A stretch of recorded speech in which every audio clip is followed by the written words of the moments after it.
한 연못에 오리들과 개구리들이 살고 있었습니다. 너무 가뭄이 심해서 연못이 바짝바짝 말라가니 이제 살기 위해서 오리들이 연못 생활을 정리하고 다른 곳으로 이사하기로 했습니다.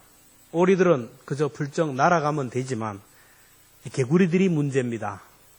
기어가다가 뱀의 밥이 될 수 있고 또 태양빛 아래서 탈진하거나 아니면 아스팔트 위에서 익어 죽을 수 있습니다. 그래서 개구리들이 오리들에게 우리를 좀 살려달라고, 우리 좀 데려가 달라고 부탁합니다. 오리가 얘기합니다. 우리가 너희들을 데리고 가고 싶지만 이 발톱이, 날카로운 독수리 발톱 같은 발톱이 있어도 잡고 갈 텐데 알다시피 발톱이 갈고리처럼 되어서 너희들을 붙들고 갈 수 없다라고 합니다. 그래서 한 개구리가 아이디어를 냅니다. 조그만 막대기를 가져와서 우리가 이쪽 끝에 입을 물고 있을 테니 너희들이 한쪽 끝 막대기를 물고 날아가면 되지 않냐고. 기발한 아이디어입니다. 그래서 개구리들이 저마다 생명 막대기를 하나씩 가지고 오리들에게 갔습니다. 그리고 개구리들이 그 입을 물고 오리는 또 다른 끝부분을 물고 하늘을 날아갑니다. 민족 대이동이 이루어집니다. 그런데 중요한 것은 개구리든 오리든 입을 여는 순간 개구리는 죽게 됩니다. 그래서 어떤 일이 있어도 입을 열지 말자고 다짐을 하고 그렇게 날아갑니다. 하늘을 쫙 날아가는데 이걸 땅에 있던 항소가 보고 이야, 기발한 아이디어다. 누가 그런 기발한 아이디어를 냈느냐. 그러자 그 아이디어를 냈던 개구리가 내가 내었지 내가 하고 입을 여는 순간 그냥 높은 하늘에서 떨어져서 뱀의 밥이 되었다라는 것입니다. 스스로 자랑하면 추락하게 됩니다. 자랑하면 인간관계도 추락하게 되고 신앙도 추락하게 됩니다. 그래서 고린도전서 10장 12절에 보면 그런즉 선졸로 생각하는 자는 넘어질까 조심하라. 오늘 우리에게 남보다 좀 더 많이 가지고 좀 더 많이 배우고 남들보다 좀 더 낫다라는 것이 나은 것이 있다라고 하는 생각이 들 때 항상 마귀는 신방을 하기 때문에 마귀의 신방을 받아서 추락할까 조심하라는 것입니다. 사람은 자랑할 때 자랑할 거리가 있으니까 자랑합니다. 그러면 하나님이 그래 자랑 좀 하라고 버려두면 되는데 왜 하나님이 이 자랑하지 못하게 하셨을까요? 자랑은 자랑으로 끝나는 것이 아니고 이 자랑은 곧바로 교만으로 변질되기 때문에 자랑은 교만의 또 다른 이름입니다. 여러분 자랑을 많이 해보세요. 자식 자랑하고 건강 자랑하고 손자 자랑하고 내 돈 자랑하고 많이 배운 학위 자랑하고 미국 갔다 온 것 자랑하고 장가게 갔다 온 자랑하고 제주도 갔다 온 자랑하고 이번 휴가 때 누 자식들이 나에게 효도했다는 자랑을 막 해보세요. 그러면 아이고 좋겠습니다. 축하합니다. 겉으로는 말하지만 속으로 잘났다 잘났어. 좋아할 사람 하나도 없어요. 여러분이 자랑하면 할수록 좋아하는 분은 하나님밖에 없고 목사밖에 없어요. 사촌도 땅을 사면 배가 아픕니다. 그래서 자랑하면 안 돼요. 자꾸 자랑하면 사람들이 나를 떠납니다. 인간관계 떠나요. 자랑 자꾸 해보세요. 내 주변에 사람들 하나도 없어요. 자랑하면 하나님의 은혜를 가로막아요. 그래서 내 속에 자랑거리가 자꾸 올라오면 하나님의 은혜를 가로막는 장애물이 생기는구나. 사람들이 나를 떠나겠구나 하면서 자랑을 말아야 됩니다. 바울은 자기의 자랑거리를 배설물로 여긴다고 했어요. 자기의 자랑이 변질되어서 교만으로 바뀌게 되면 하나님의 은혜를 가로막게 되고 내가 잘났다고 자랑하다가 이것이 사람들에게 신뢰를 잃어버릴까 봐 그는 자랑하기를 포기했고 자랑거리를 배설물로 생각했어요.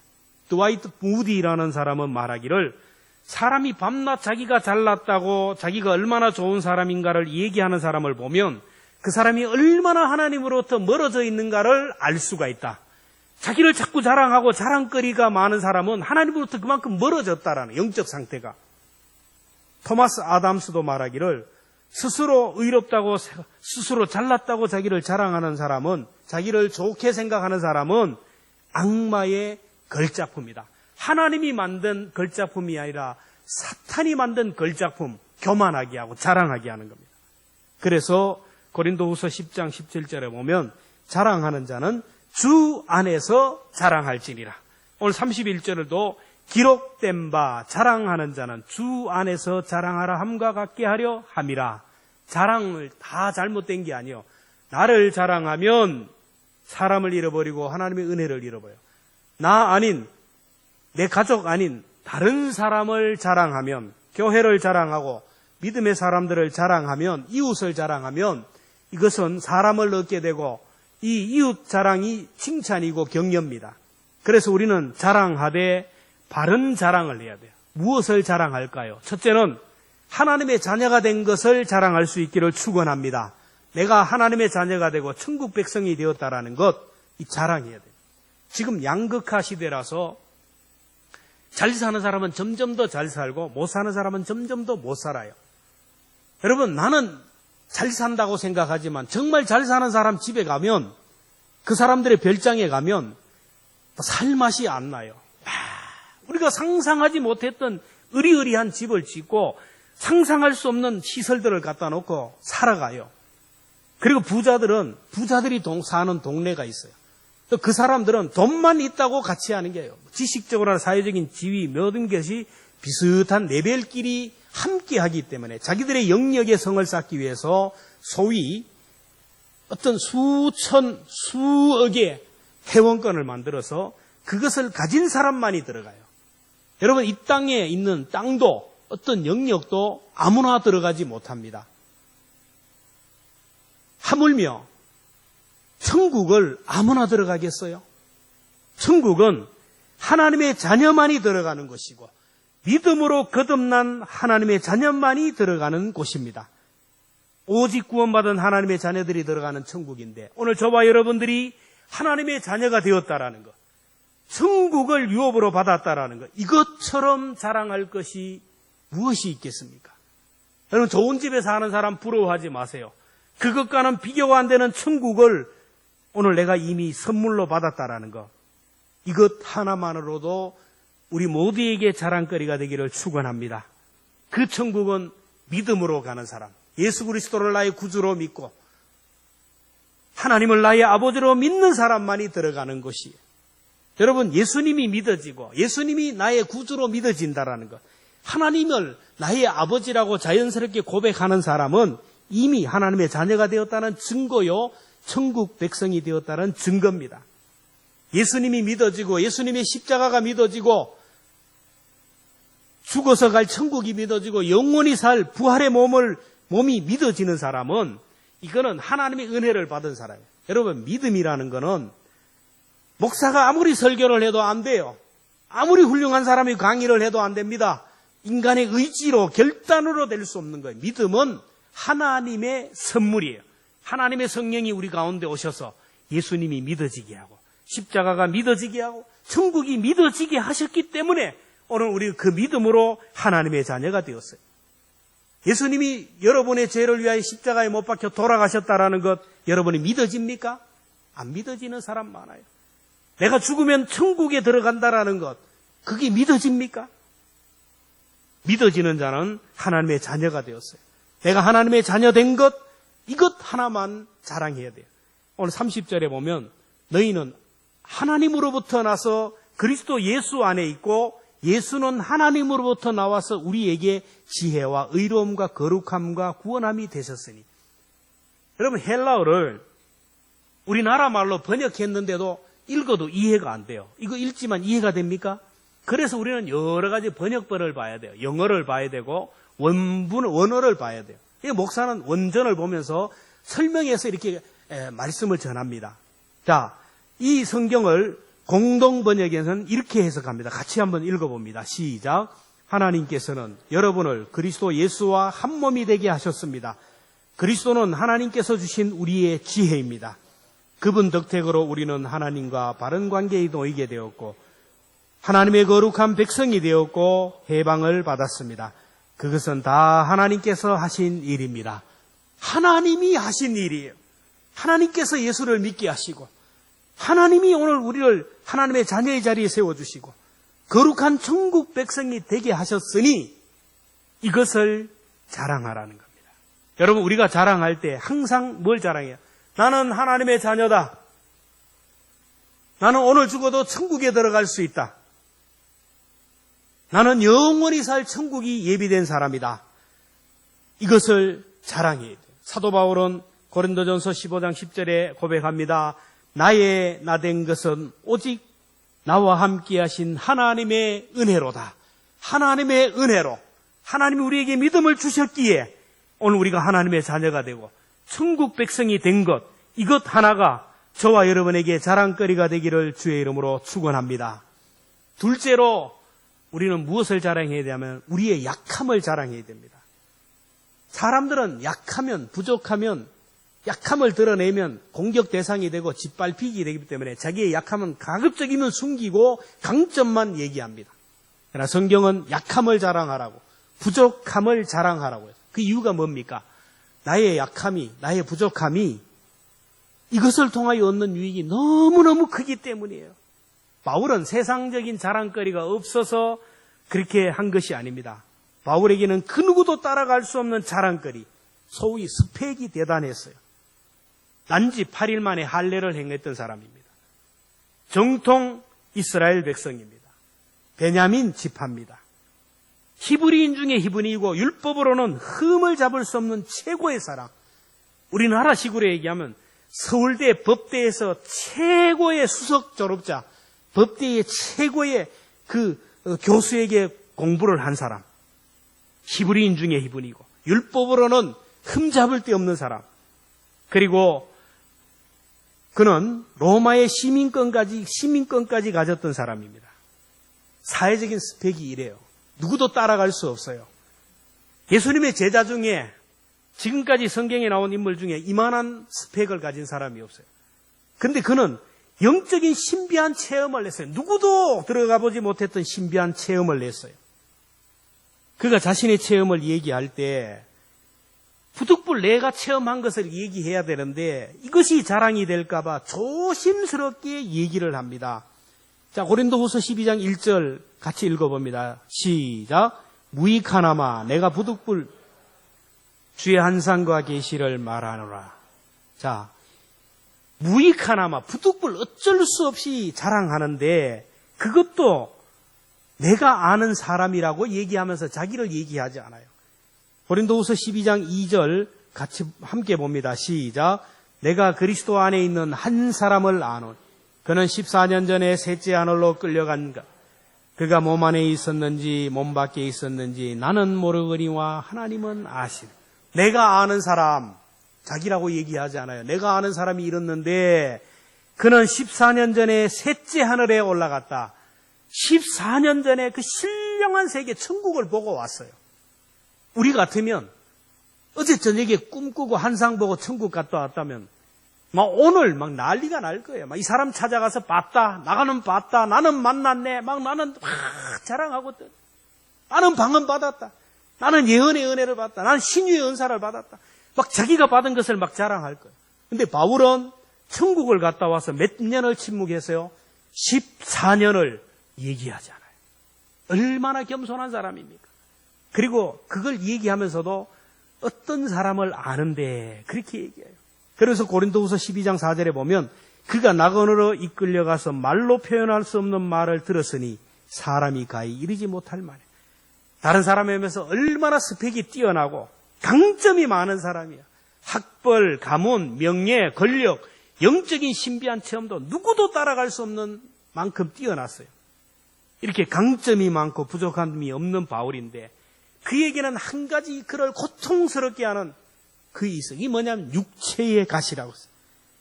바울에게 육체의 가시가 있는데 이 가시 때문에 늘 눈에서 눈물이 나오고 눈이 아프고 고통스러워요. 그리고 설교를 하다가도 막 간질러 막 넘어가는 거예요. 여러분, 목사가 막 눈물이 계속 나오고 아프고 하면 뭐 되겠어요? 설교를 하다 간질러 넘어가면 되겠습니까? 아무리 좋은 약을 먹어도 아무리 좋은 의사를 찾아가도 안 돼요. 그가 육체의 가시 때문에 하나님 앞에 기도하면서 깨달은 진리가 이것입니다. 고린도후서 12장 7절 봅니다. 시작. 여러 계시를 받은 것이 지극히 크므로 너무 자만하지 않게 하시려고 내 육체에 가시고 사단의 사자를 주셨으니 이는 나를 쳐서 너무 자만하지 않게 하랴. 하나님이 너무나 큰 은혜를 주었기 때문에, 내가 받은 은혜가 너무 크기 때문에 교만할까봐, 자만할까봐 하나님이 큰 소리 치지 못하도록 하셨다라는 거예요. 이게 바울이 깨달은 진리입니다. 그리고 바울이 기도할 때 하나님이 주신 음성은 고린도후서 12장 9절입니다. 같이 봅니다. 시작. 나에게 이르시기를 내 은혜가 내게 족하도다. 이는 내 능력이 약한 데서 온전하여짐이라 하신지라. 그러므로 도리어 크기에 기뻐함으로 나의 여러 약한 것들에 대하여 자랑하리니 이는 그리스도의 능력이 내게 머물고. 왜 자기에게 가시가 있었느냐? 그리스도의 능력이 내게 머물게 하려 함이라. 그래서 바울은 얘기합니다. 고린도후서 12장 10절에 보면 그러므로 내가 그리스도를 위하여 약한 것들과 능력과 궁핍과 박해와 공고를 기뻐하노니 이는 내가 약한 그때에 강함이라. 여러분, 오늘 우리에게 능력을 당하여 궁핍을 당합니다. 박해를 받습니다. 공고합니다. 누가 기뻐하겠어요? 왜 나를 버리셨나이까? 주의 일을 하는 나에게 왜 이런 고통을 줍니까? 불평하고 원망하고. 바울은 그렇지가 않았어요. 기뻐한다고 했어요. 내가 약한 그때의 강함이라. 바울에게 만약에 육체의 가시가 없었다면 어떻게 되었겠습니까? 바울이 자기를 자랑하고 다닌다면 제자들에게 견제를 당할 것이고. 그럼 바울의 성격이 얼마나 대단한지 몰라요. 성경을 보면 예수님의 수석 제자 베드로를 그냥 막 많은 사람 앞에 면전에서 망신을 주었어요. 베드로가 이방인들과 함께 식사를 합니다. 유대인은 이방인과 함께 하지 못하고 식사를 하지 않아요. 근데 베드로는 은혜를 받고 이제 사도가 되었으니 이방인들을 전도하기 위하여 이방인들과 함께 식사를 하는데 유대인들, 정통 유대인들이 온다는 소리를 듣고 베드로가 뒷문으로 도망을 했어요. 이걸 바울이 봤어요. 왜? 유대인들이 와서 네가 어떻게 이방인들과 함께 먹고 마시느냐, 책 잡을까 봐 이것이 두려워서 도망한. 그래서 바울은 이 베드로를 많은 사람들 앞에 외식하는 자라고 야단을 쳤습니다. 그만큼 성격이 불같아요. 선교 중에 조금 힘들다고 중도 하차한 마가를 용서하지 않았어요. 그리고 다른 선교팀을 구성할 때 또 마가가 지원하니까 너는 안 된다고 선교팀에서 아웃시켰던 불같은 사람. 자, 이런 스펙, 이런 성격, 영적인 신비한 체험까지 가졌던 그가 만약에 육체의 가시가 없었다면 여러분 어떻게 했습니까? 교만해서 하나님의 선교를 위하여 일할 수 없는 거예요. 여러분 이 시대도 우리가 겉으로 볼 때는 선한 영향력을 끼치고 주의 일을 하는 사람들, 겉으로 볼 때는 멀쩡한 것 같지만 그러나 그 사람을 그 사람 되게 하고 그 사람 위에 성령 그리스도의 능력이 머물게 하는 육체의 가시가 하나씩 다 있다라는 거예요. 나만 있는 게 아니에요. 저에게도 있고 여러분에게도 있고 영향력을 끼치는 사람들 속에는 누구에게나 육체의 가시가 있습니다. 그 육체의 가시는 그 사람을 힘들게 하는 것이 아니라 그 사람 속에 그리스도의 능력이 머물게 하기 위해서 더 큰 사람, 더 능력 있는 사람을 만들기 위한 하나님의 섭리였다라. 바울은 이 육체의 가시 때문에 얼마나 하나님 앞에 기도했는지 몰라요. 기도하는 그에게 하나님이 은혜를 주시고 하나님의 능력이 머물러 있는데 아픈 사람에게 손만 얹으면 나음을 입습니다. 귀신이 도망갑니다. 바울의 그림자만 밟아도 사람들이 병을 고치고 바울의 손수건만 얹어도 병이 고침을 받아요. 그럴 때 많은 사람들이 바울을 막 존경하고 추앙할 때마다 그때마다 바울은 나는 아니라고 하나님이 하셨습니다. 하나님의 이름을 높였어요. 바울에게 있는 그 약함이 그 육체의 가시가 바울을 바울 되게 하고 세계의 선교의 기틀을 놓는 위대한 인물이 되게 했어요. 그래서 바울은 내가 약할 때 강함이라고 고백했어요. 여러분, 사람은 약할 때 강해지고 약함으로 끝나는 것이 아니라 이 약함이 더 강하게 되는 비법이라는 것을 여러분 믿으시기를 바랍니다. 그러기서 나에게 있는 약함을 자랑해야 돼요. 사실 내가 약하기 때문에 예수님을 만나고 약해서 교회 다니고 약하기 때문에 하나님을 찾지 않습니까?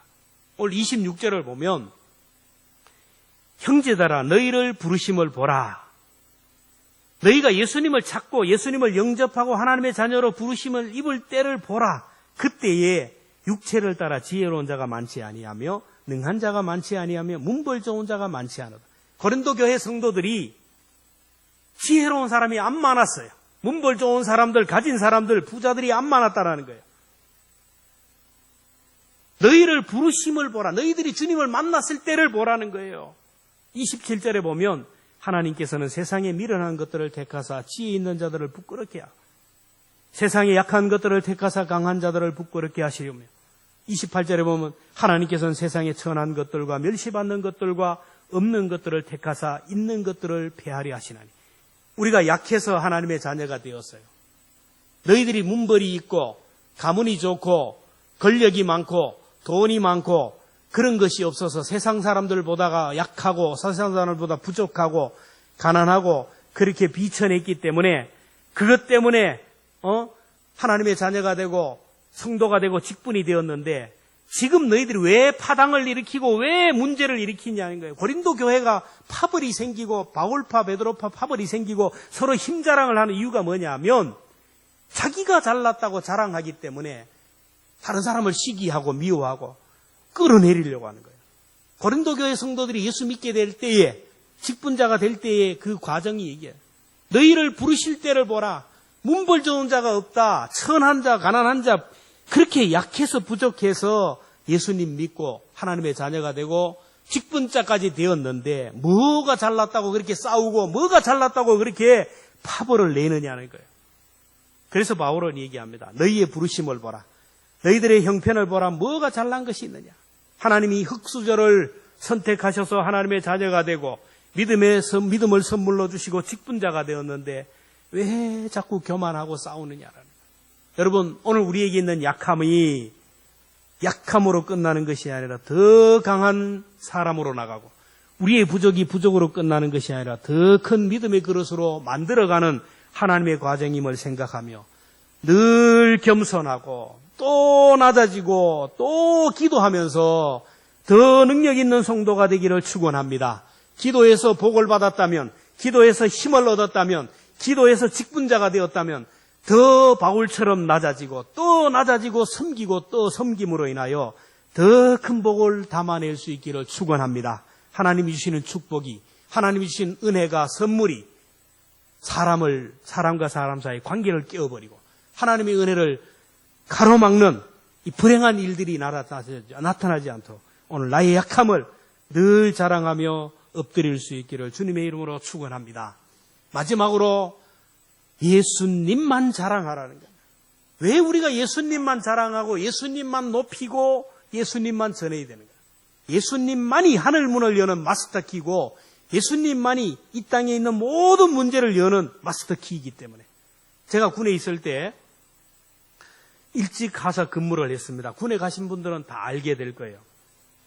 중대장, 소대장들, 지휘관들 다 퇴근하면 이제 일찍을 서게 되는데 그러면 그 중대에서 대통령입니다. 대통령이에요. 제 손에 모든 키들이 주어지고 제 손에 모든 권력이 주어져요. 그 누구도 꼼짝을 못해요. 그러면 그 키로 중대장 방도 소대장 방도 열게 되고 무기고 또 열게 되고 여러 가지 각종 보급 창고도 열게 되고 모든 식당 문도 열게 되고 그래서 근무하는 병사들이 나갈 때 무기고도 제가 열어줘야 되고 간식을 먹을 때는 또 창고 키도 열어줘야 돼요. 제 손을 통하지 않고는 아무것도 될 수가 없었어요. 제가 가지고 있는 열쇠가 없으면 무기고도 보급 창고도 열 수가 없었어요. 그래서 사람들이 저를 부러워했어요. 저에게 잘 보여야 보급 창고 문도 열고 간식도 내주고 다 되기 때문에 제가 중요한 게 아니고 제 손에 들린 열쇠 때문에 오늘 저와 여러분이 믿고 있는 예수님은 하늘과 땅의 모든 문제를 열고 닫는 축복의 열쇠임을 믿으시기를 바랍니다. 내가 믿는 예수, 내가 따르고 내가 날마다 찬양하며 우리가 날마다 높이는 이 예수님이 하늘 가는 길을 열어놓으셨어요. 예수님만이 천국 가는 길을 열어놓으셨어요. 요한복음 14장 6절에 보면 내가 곧 길이요 진리요 생명이니 나로 말미암지 않고는 아버지께로 올 자가 없느니라. 오늘 우리가 믿는 예수님, 우리가 믿고 따르는 예수님, 늘 예수님을 자랑하고 살아가는 사람은 예수님의 이름의 능력을 우리는 지금 잘 몰라요. 돈보다가 예수님보다가 돈이 더 좋고 예수님이 지금 별로 시원찮아요. 그러나 우리의 생명이 끝나는 사망의 음침한 골짜기를 지나야 될 그때에 예수의 이름의 능력이 얼마나 큰지를 알게 될 거예요. 예수의 이름으로 하늘문이 열리고 예수님의 이름이 오늘 우리를 한국길로 들어가게 한다는 것, 예수님의 이름, 그 이름을 우리가 가지고 있기에 그분을 자랑하라는 것입니다. 그리고 예수님은 하늘의 보고를 여는 열쇠예요. 요한복음 16장 23절 같이 함께 봅니다. 시작. 너희가 무엇이든지 아버지께 구하는 것을 내 이름으로 주시리라. 요한복음 16장 24절 시작. 지금까지는 너희가 내 이름으로 아무것도 구하지 아니하였으나 구하라 그리하면 받으리니 너희 기쁨이 충만하리라. 예수의 이름으로 응답이 된다. 예수의 이름으로 기도해야 돼요. 기도해도 하나님 아버지께 기도하지만 예수님의 이름으로 기도하지 않으면 그 기도는 헛일이에요. 예수님의 이름으로 기도하면 기도가 응답되고 문제가 해결돼요. 예수님을 자랑하는 것이 찬송이 아닙니까? 예수님을 자랑하는 것이 예배요 기도입니다. 그래서 예수님을 자랑하는 예배 시간에, 기도 시간에 얼마나 큰 은혜가 임하는지 몰라요. 예수님의 이름을 높이는 그곳에, 자랑하는 곳에 얼마나 주님이 은혜를 주시는지 몰라요. 예수님을 증거하는 말씀이 선포될 때 생명의 역사가, 믿음의 역사가 일어나요. 제가 늘 말씀을 드리지만은 수류탄이라는 것은 제가 교육을 받은 제가 피인을 빼고 던져도 터지고요. 최소한 이 피인을 빼고 던질 수 있는 능력이 있는 아이라도 던지면 터져요. 예수의 이름의 능력이, 복음의 능력이 바로 그렇다라는 겁니다. 우리는 왜 자꾸 전도를 두려워하고 MD를 자꾸 두려워하는 것은 나를 자꾸 생각하는 거예요. 나를. 나는 아무것도 아니에요. 목사는 설교하지만 저는 제가 사람을 변화시킬 수 없어요. 제가 선포하는 예수님이, 제가 선포하는 예수님의 영이 우리 성도들을 변화시킨다는 걸 믿기 때문에 하나의 도구로만 쓰임받는 겁니다. 우리 모두는 아무것도 아니에요. 그저 예수님의 이름을 증거하면 그 증거하는 곳에 역사가 일어나요. 전도하는 곳에 예수의 이름을 자랑하는 것이 전도와 선교 아닙니까? 선교 현장에 놀라운 역사가 일어나요. 예수님의 이름으로 기도하면 귀신들이 떠나가고 예수님의 이름으로 기도하면 막 병든 자들이 고침을 받고 역사가 일어나요. 그런데 사람들은 예수님의 이름의 능력을 몰라요. 그래서 유대인들은 표적을 구한다 그랬어요. 유대인들은 하나님의 백성으로서 기적을 많이 보고 표적을 많이 봐요. 출애굽의 기적도 경험하고 홍해를 건너는 기적도 경험하고 광야 40년 동안 큰 일을 경험했기 때문에 이런 것들을 자랑하는 거예요. 그러면서 예수님을 바라보면서 이런 가지고 바라봐요. 아하, 예수라면 우리를 로마의 압제로부터 자유를 주셔야 되고 가난으로부터 구원을 해야 되고 정치적인 자유를 해야 되고 모두가 잘 먹고 잘 사는 나라로 만들게 해야 된다. 이런 것들만 바라보니까 예수의 이름의 능력을 그들은 경험하지 못하는 거예요. 그리고 헬라인은 지혜를 자랑한다. 지혜, 철학, 지식, 수사학, 논리학. 얼마나 좀 인간적인 생각, 인간적인 계획, 이성 이런 것들로 주님을 바라보니까 예수님의 행하는 일들이 하나도 이해가 되지 않아요. 오늘 교회 안에도 똑같아요. 교회 다니면서 뭘 구합니까? 나를 질병으로부터 자유하게 해야 되고 병을 고쳐주셔야 되고 자녀들이 잘 되어야 되고 내 몸도 건강해야 되고 세상에서 잘 살아야 되고 아파트도 사고 차도 사고 뭔가 잘 살아야 되는 이런 표적을 구하고 나오니까 예수님이 정말로 주고 싶었던 이 구원의 역사를 경험하지 못해요. 이단들이 왜 득세합니까? 이런 틈을 타고 와가지고 사람을 고친다, 기적을 행한다 그래서 사람을 미혹하는 거예요. 여러분 질병이 치유되었다고 그게 진리가 있는 게 아니에요. 귀신들도 하는 일입니다. 그리고 교회 안에도 마찬가지예요. 요즘 헬라인처럼 지혜를 구하는 사람이 있어요. 머리를 쓰고 머리를 많이 쓰는 사람일수록 연구를 많이 하고 계산을 많이 하는 사람일수록 이성적으로 접근하는 사람일수록 계산기를 두드리는 사람일수록 하나님의 세계를 보지 못해요. 예수님의 능력을 경험하지 못합니다. 오늘 바울은 얘기합니다. 십자가에 못 박힌 예수님만 자랑하라는 거예요. 오늘 26절에 보면 우리는 십자가에 못 박힌 그리스도를 전한다고. 죽은 예수가 무슨 의미가 있습니까? 힘없이 그렇게 죽어가는 예수님의 십자가를 어떻게 전합니까? 24절에 보면 그리스도는 하나님의 능력이요 지혜라고 했어요. 바울은 예수님의 능력, 십자가의 능력을 그 누구보다도 실감했기 때문에 가는 곳마다 예수님만 전했어요. 예수님만 전하니까 거기에서 놀라운 역사가 일어나요. 바울은 연약한 사람입니다. 연약한 사람이지만 바울이 품고 있는 이 예수님을 품고 바울이 가는 곳마다 예수님을 증거하는 그 입술의 말이 나올 때마다 바울 속에 있는 예수님의 영이 역사하기 시작하는 거예요. 죽은 영혼을 살아나게 하고 빌립보 성이 문을 열고 고린도가 항복을 하고 로마 제국이 백기를 두고 두 손을 들었어요. 바울은 연약하지만 바울 속에 있는 예수가 살아 역사했다라는 거예요. 여러분, 왜 선교사들이 우리나라에 들어왔을까요? 토마스 선교사가 미국에 있는 수많은 선교사들이 왜 우리나라에 들어왔을까요? 올 가을에 우리 국내 성지 순례를 기획하는데 서울의 절두산은 가톨릭 성지입니다. 예수님을 자랑하고 예수님을 고백하다가 목이 잘린, 그래서 절두산 수많은 성도들이 목이 잘려 죽은 합정동 그곳입니다. 그 옆에 바로 선교사 묘지가 있어요. 수많은 선교사들이 우리나라에 들어왔는데 복음을 전하다가 풍토병으로 죽었어요. 그들이 30, 40대 다 죽었어요. 여러분, 경안고등학교 앞에도 선교사 묘지가 있는데 그들도 들어와서 풍토병으로 설사가 나서 죽었어요. 오래 못 살았어요. 그 자녀들이 어릴 때 그렇게 죽었어요. 한국의 선교사들이 와가지고 그들이 다니면서 방방곡곡 집회를 하고 돌아다니면서 한 일이 없어요. 와서 정착도 못하고 죽었어요. 그 후손들이 다시 한국에서 복음을 전하고 있어요. 그들이 품고 온 예수, 그들이 가슴에 품고 오고 그들이 전한 예수의 영이 사람을 살리고 지역을 살리고 그 예수의 영이 또 다른 사람을 변화시키고 그 사람을 통하여 또 다른 영혼을 구원하고 그래서 이 민족이 복음화되고 이만큼 살게 되지 않았어요. 그들 때문에 우리가 구원을 받았다면 오늘 우리가 받은 예수를 또 다른 사람에게 우리가 전해야 되지 않겠습니까? 그래서 선교사들을 위하여 선교비를 내고 그 선교지를 위하여 우리가 기도하지 않습니다. 이를 위해서 MD 사역을 하자 그리고 나도 한 영혼을 구원하기 위하여 뭔가 하려고 애를 쓰는 거예요. 선교사들처럼 그렇게 나가서 하려는 것이 아닙니다. 내가 사는 삶의 현장에서 내가 만나는 사람에게 예수님의 사랑을 나누어 주라는 거예요. 교회에 얘기할 필요도 없어요. 예수님이 얘기할 필요 없습니다. 그저 내가 그 사람을 만나서 주님의 사랑을 베풀면 그 사랑 속에 예수님이 전달되는 거예요. 마음을 열어주는 101가지 얘기에 이런 실화가 소개됩니다.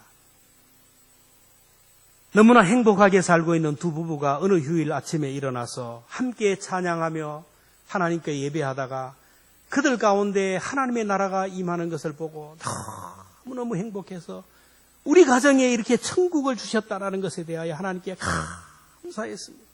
남편이 저희 가정에 천국을 주심을 감사합니다. 이렇게 기도드렸는데 그 아내의 마음속에 이 가정에 우리 속에 임한 천국을 누군가와 나누어야 되겠다라는 마음이 드는 거예요. 성령의 마음입니다. 그래서 남편에게 이해합니다. 우리에게 임한 천국을 다른 사람에게 나누어야 되지 않겠어요?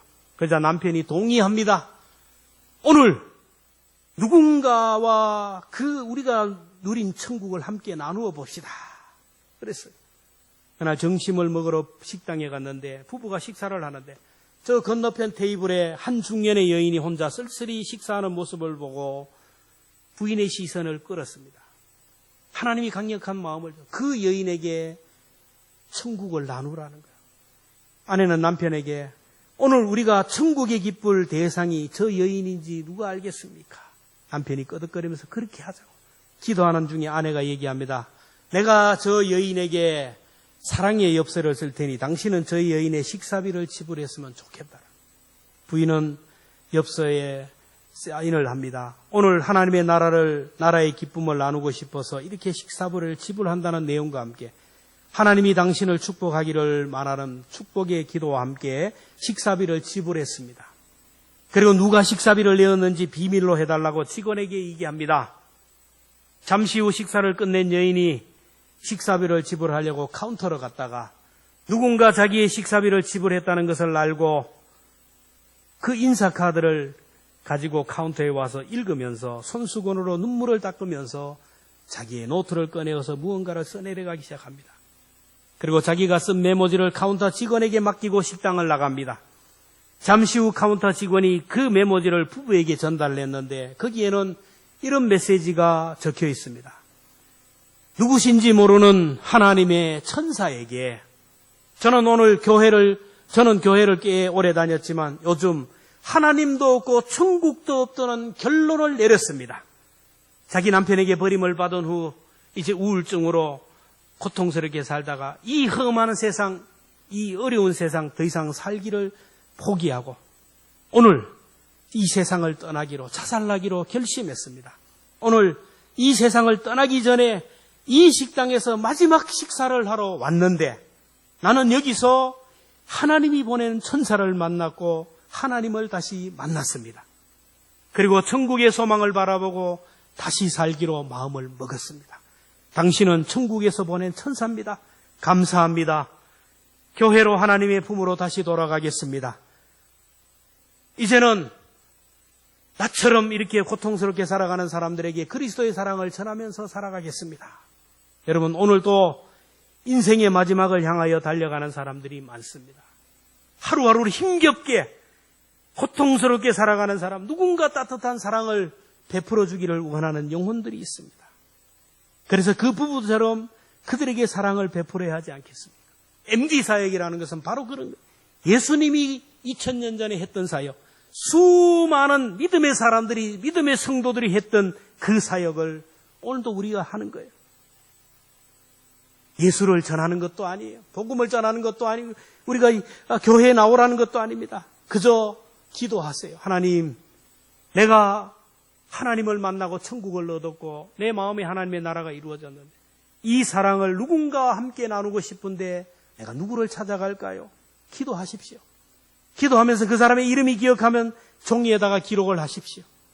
그리고 그 사람을 만나러 가야 되는데 나 혼자 가기는 힘이 용기가 없으니 누구를 데리고 갈까요? 물어보세요. 그래서 그 사람과 함께 무엇을 가지고 갈까요? 찾아가기만 하면 현장에서 무슨 말을 할 것인지, 현장에서 어떻게 할 것인지는 주님이 현장에서 말씀하는 거예요. 이 귀한 사역에 우리 모두가 동참해요. 교회 창립 기념주일 10월 둘째 주입니다. 이것을 하라고 교회를 세워주셨어요.